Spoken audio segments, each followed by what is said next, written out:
Hello guys, you're welcome to Brown Sugar Studio 24/7, and this is photography tips and tricks with Brown Sugar. Today I'll be taking you on the basics or the basic requirements for you to take on your product photography journey. Like I said earlier, this is Brown Sugar Studio tips and tricks. It doesn't have to be something magical or like a rocket science. It's just the basics of how you do it. Without any further delay, there's this survey that was taken around the world, not even around the world, in the US, let me say to be precise.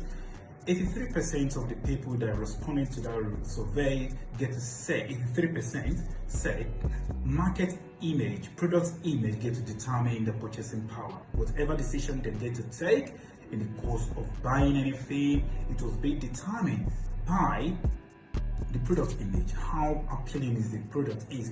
Like I always say, sell towards emotions, because people buy towards emotion. We are not logical beings, for God's sake. We are emotional beings, so we get to take decision based on our emotion. In fact, we don't get to say it. After people get to buy with their emotions, they get to defend whatever they bought with logic.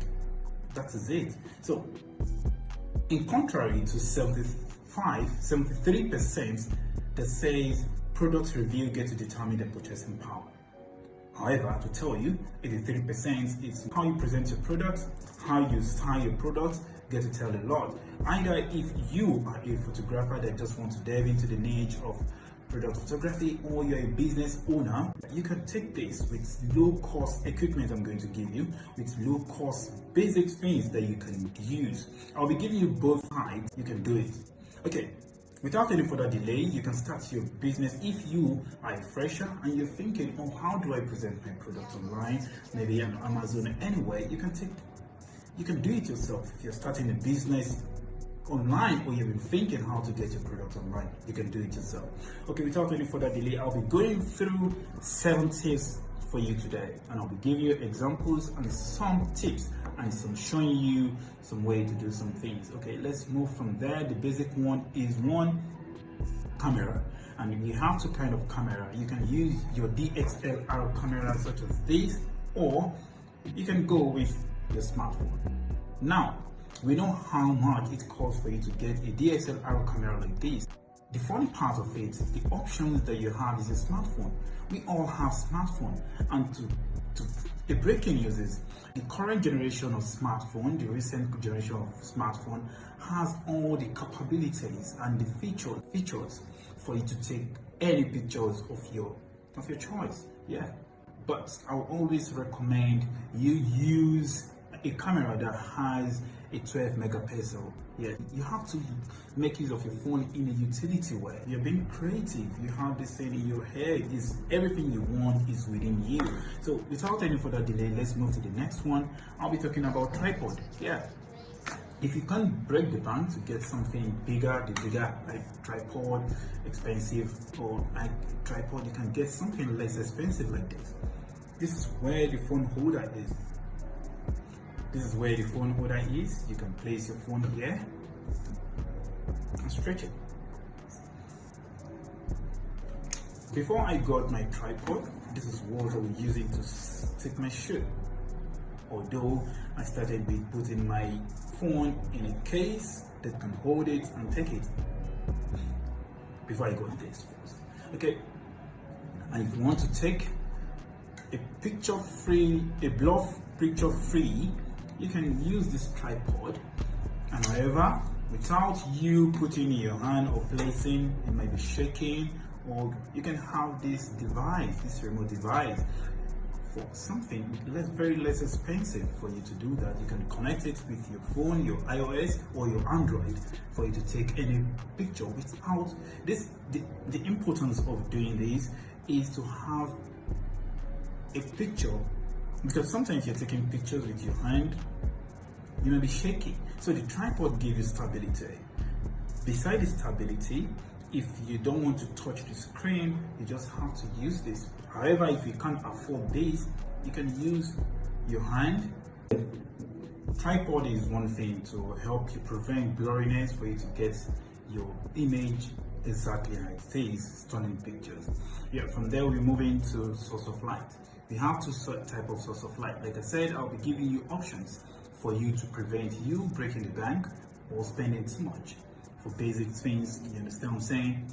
For basics, yeah, we have two sources of light. We have the artificial light and we have the sunlight. So let's talk about the artificial light. You can use different kind of lights irrespective of any lights you have. Yeah, you have your bedside lamp. You can as well use that, as long as it gives you what you want. One of the basic elements of shooting. If you don't have light, yeah, you have your phone, your product, fine. If you don't have source of light, it will not, your picture will not come out the way you want it to be. Very appealing.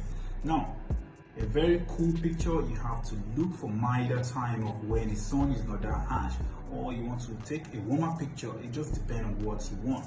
So source of light too, artificial, you get so many kind of light, different kind of light. There's so many different kind of light. You don't have to break the bank. Like I just said, your lamp, you can use a lamp depending on what you want. The number 4 thing is your sweep. Very easy, you can use, which is called the backdrop.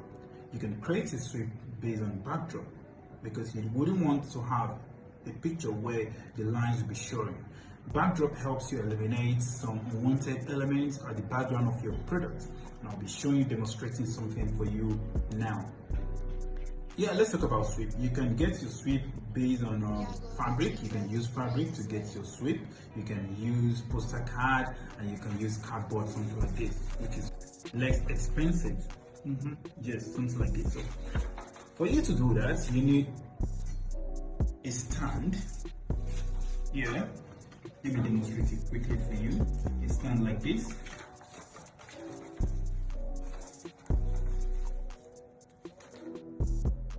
And something like this. And this is what we call a sweep. Let's assume this is your product. This place is called a sweep. Now, you might not have all this, but you have a dining chair. You can as well put this on your dining chair and create a sweep, whatever sweep you want to do.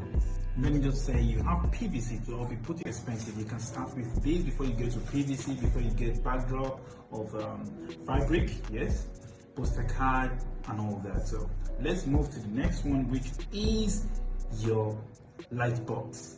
Yes, I'll be giving you a mini example, and I'll be sharing a link down there how to get a Lightbox. But for you to get a Lightbox, fine, assuming this is your box, this is open, you have to tear here, tear the side, two sides, irrespective of, depending on what you want.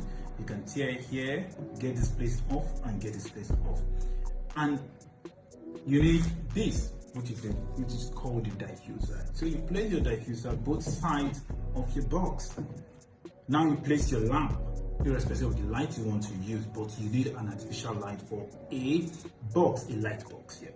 You need an artificial light. Now you place your diffuser, like this, with the diffuser, or you can as well get,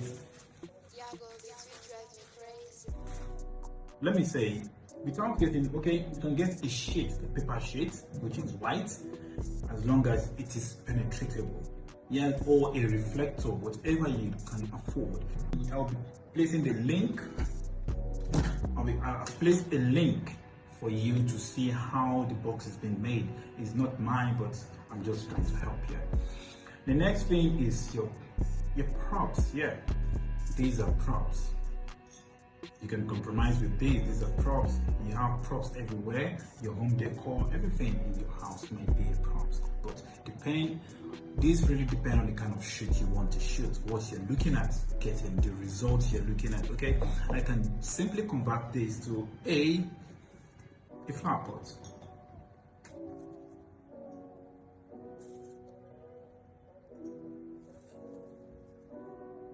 Yes, fine. Yes, fine. Assuming this is what you want to shoot, these or these. Okay, let's assume this is this. You want to shoot this sunglass. You have it like this. Yeah, something like this. Or you want to shoot it like this. Something like that. You can go to my Instagram page. You get to see I did a couple of shoots for a client that sells glass eyewear. Yeah, sunglasses and eyewear. Yeah. The next thing is, like I just said, okay, this is also a props. Yeah, I compromised for this. I just saw it on the street and I used this to shoot an Amazon picture of product photography for Cartier. And this is, yeah, a palm leaf. I actually did a shoot for a magazine, which I did. The thing was to create a beach, a mini beach here. I created a beach here, and I did this. I had to get this to create a palm background with the sand, and I use my cardboard to create the sea. If you go to my Instagram page, which the link is beneath this video, you can see it. You can go, you can peruse it, you can flip through it, you can see it. Yeah, the next one, without further delay, I don't have any props anymore. Yeah, you'll be needing this for your cardboard to clips. Even if you want to use it on your chair, you'll be needing a clip. Yeah, like this. The next thing, okay, you can also get this, which I've said before. Is a remote device for your phone for Android and iOS. Fine. Next, I'll be talking about something very different now. Editing. Editing is the final piece that gives your picture that wow. Whatever you've taken, you need to adjust it. You need to take blemishes, you need to adjust it. The color grading, you need to adjust so many things. It's not that hard, but I use Adobe, Photoshop, and Lightroom. But you can as well use, if you don't, sometimes it may be complicated for a start, for a business owner that just don't really have time to go through all that. You can download a Snapseed on your phone. Snapseed is so easy for you to heal your picture, resize, add contrast, add anything you want to make it sharp. Yeah, those are the basics. Color saturation. Yeah, so these are my basic tools for you to start your product photography and your online business.